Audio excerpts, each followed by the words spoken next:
40-hour weeks, tirelessly putting the needs of your children ahead of your own. Your only saviour throughout the hours of drudgery is thoughts of retirement, when you will finally have the time and the nest egg to do all those activities you have spent years dreaming of. Playing golf, a game of tennis, tramping, travelling, the list goes on. But your lifetime dreams are dashed. It's too late. You already have osteoarthritis in your knees, and even standing has become a struggle. Your plans of an adventure-filled lifestyle at 65 are quashed. This is the reality that over 300,000 New Zealanders face as they live with the pain and immobility caused by osteoarthritis. Osteoarthritis is the breaking down of the cartilage surrounding the joints. Cartilage is a firm connective tissue that assists in creating smooth movement between bones and absorbs some of the shock from activity. If osteoarthritis is left untreated, holes form in the cartilage, resulting in the bones grinding against each other and causing immense pain. If you cut yourself, the cut will heal, and soon enough you're good as new. However, cartilage is a different story and cannot heal itself naturally because there is no blood flow. As such, there is no cure for osteoarthritis other than total joint replacements, which are not only hugely costly, but only last 15 to 20 years. Worse still are the hospital waiting lists, which have many patients waiting in excess of 2 years for their surgery. Surely, there has to be a better alternative. Well, potentially there is a breakthrough that could quickly and affordably put people out of their misery by regrowing the cartilage surrounding their joints. Although the cartilage cannot heal itself naturally, it can be manipulated into regenerating. This can be done by using a recombinant human stromal cell, derived factor 1α, rhSDF-1, to chemotactically attract chondrogenic progenitor cells, CPCs, which will respond to dead cartilage and quickly repopulate the injured cartilage. So, pretty much, you can inject a specialised combination of proteins into damaged cartilage, and this will act as a sort of homing beacon to attract cartilage-forming cells located in the bone marrow to the area. An interpenetrating polymer network, IPEN, which is 2 polymer chains that are connected together, comprising of hyaluronic acid and fibrin, is combined into a hydrogel with the rhSDF-1 to help the cells join together and mature into regular cartilage. If you refer to the diagram on the screen, it shows a method used by the research team at the University of Iowa. Using in vitro cow cartilage, they first removed a section of the cartilage. Then, they injected the hydrogel containing the rhSDF-1 and IPN into the gap. From there, they took confocal images of the cartilage as it was regenerating. After 6 weeks, they removed some of the cartilage, which they then performed force and stress tests on. The results from this preliminary testing of the cartilage have been extremely promising, with regenerated cartilage being of a similar standard to that of native cartilage after 6 weeks. As we can see, after 12 days, the images showed that the highest concentration of rhSDF-1, 200 nanograms per milliliter, had the best results, with the regenerated cartilage being of an extremely high standard. This is a tremendous achievement compared to the control, with no added rhSDF-1, where there was no regeneration. Additionally, the regenerated cartilage performed extremely well compared to native cartilage in stress tests, force tests, and tests for the amount of sulfated glycosaminoglycans. However, initially the regenerated cartilage was not quite as strong as native cartilage, but through the use of physical therapy and exercise, this could be made just as functional.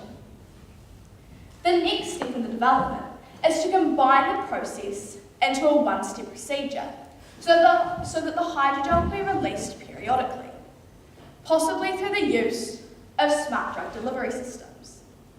Smart drug delivery systems are ones which respond to the environment that they are in. These are in the form of a gel which release drugs into the body periodically in response to a stimuli in order to effectively distribute the hydrogel. The use of these to distribute rhSDF-1 would mean that the hydrogel would then be injected into the knee, so there was no need to be admitted to hospital or to have to attend numerous treatments. If New Zealand were to introduce rhSDF-1, there would be massive benefits. 50% of all New Zealanders over the age of 65 have osteoarthritis, which will potentially require them to need surgery for a knee replacement.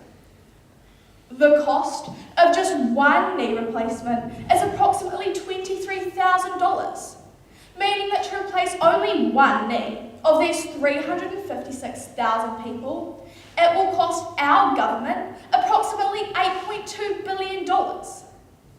However, if we were to use the hydrogel to repair their cartilage, it would only cost approximately $1.8 billion, assuming that each treatment was about $5,000.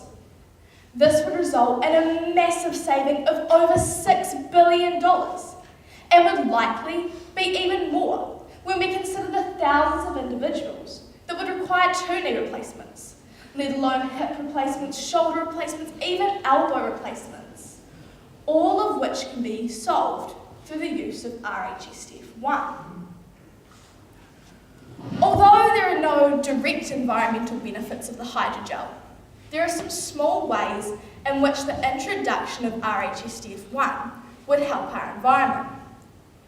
If we give 356,000 people the ability to be more active, they will then be more likely to walk, bike, or even take public transport, rather than using their cars, thus reducing the amount of pollution New Zealand releases into the atmosphere. Additionally, the operating room is the area of the hospital that produces the most amount of waste.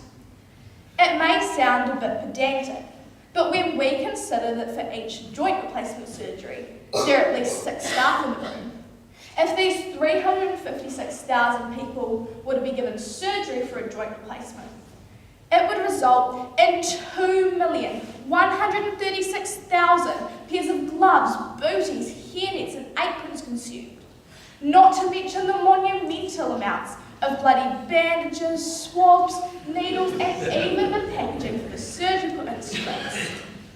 This waste then goes into landfill or incinerators, both of which have disastrous environmental impacts. So, by using rhSDF-1, we would be making a massive contribution towards lowering New Zealand's environmental footprint.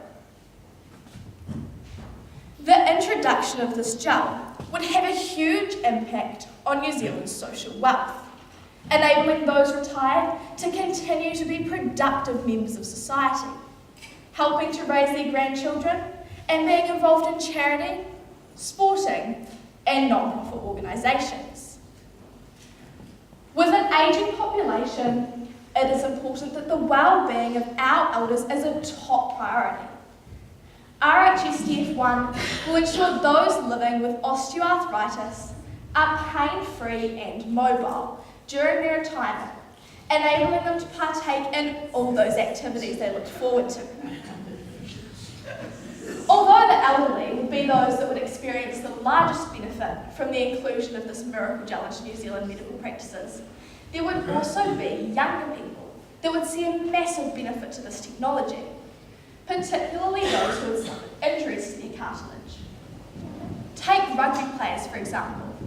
A study conducted by the New Zealand Rugby Players Association found that 21% of professional rugby players have to retire prematurely due to cartilage damage, putting an end to the career that they love.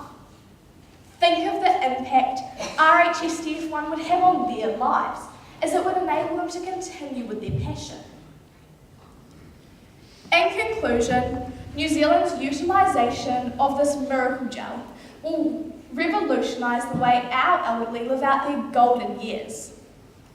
It will have monumental benefits, not only to our economy and the well-being of our elders, but also to our environment and social wealth as a nation.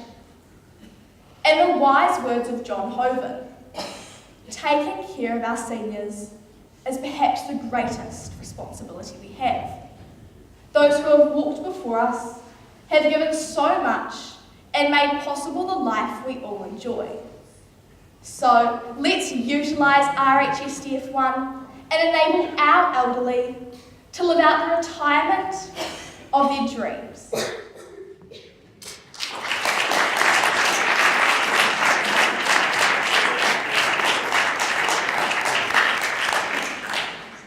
Yeah, all right, we'll all have some.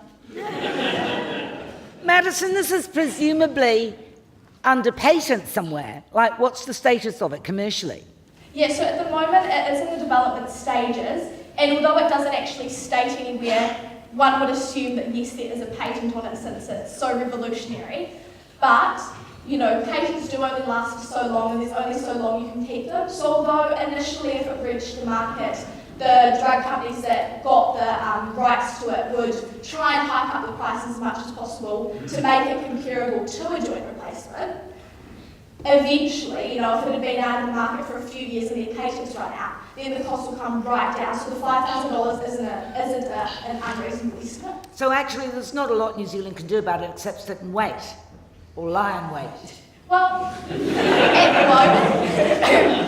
the moment, yeah, it's not necessarily something that we can go out today and say, hey, you know, we want 1 million lots of this gel, but it's something that we really do need to keep our eye on, and because it really is the future of knee replacements and joint replacements. You know, in 10 years, no one's going to get a joint replacement. They're going to think, oh my gosh, that's so archaic, why did anyone ever do that? And are you suggesting that everybody who would need a joint replacement would be qualified to receive this?